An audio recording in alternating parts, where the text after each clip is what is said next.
কবুলিয়তের ব্যাপারে আমাদের একটা বিশ্বাস রাখা উচিত।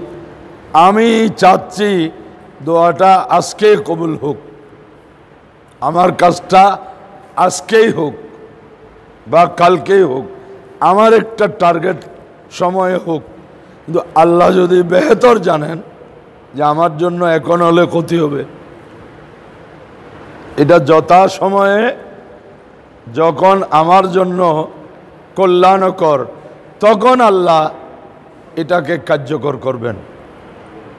এজন্য এটা বর্ণিত আছে যে প্রত্যেক দোয়া কবুল যদি তাড়াহুড়া না করে। কারণ তাড়াহুড়া আমি চাচ্ছি, কিন্তু তাড়াহুড়াটা মূলত আমার জন্য কল্যাণকর নয়। কোনো দোয়া বেকার যায় না। যেই দোয়া দুনিয়াতে তার যদি প্রভাব প্রকাশিত না হয়,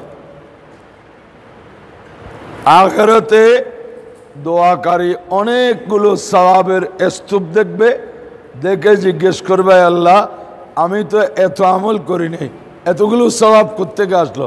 বলে তোমার যে দোয়াগুলো দুনিয়াতে কবুল হয় নাই, এইগুলোর সওয়াব তোমার জন্য আমি সংরক্ষণ করে রেখেছি। তখন নাকি বন্দা আরজু করবে, দুনিয়াতে আমার একটা দোয়াও কবুল না হলে ভালো হতো, একটা দোয়াও কবুল না হলে ভালো হতো, এখানে প্রয়োজন বেশি।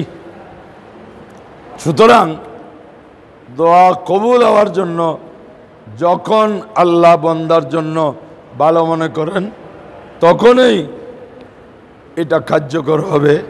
মর্জিয়ে মওলা আজ হামা আওলা, আল্লাহর সন্তুষ্টি, এটা আল্লাহ যেটা ভালো জানেন, ভালো বলে সিদ্ধান্ত নেন, এইটার উপর রাজি থাকা, এটাই হচ্ছে রাজা বিল কাজা।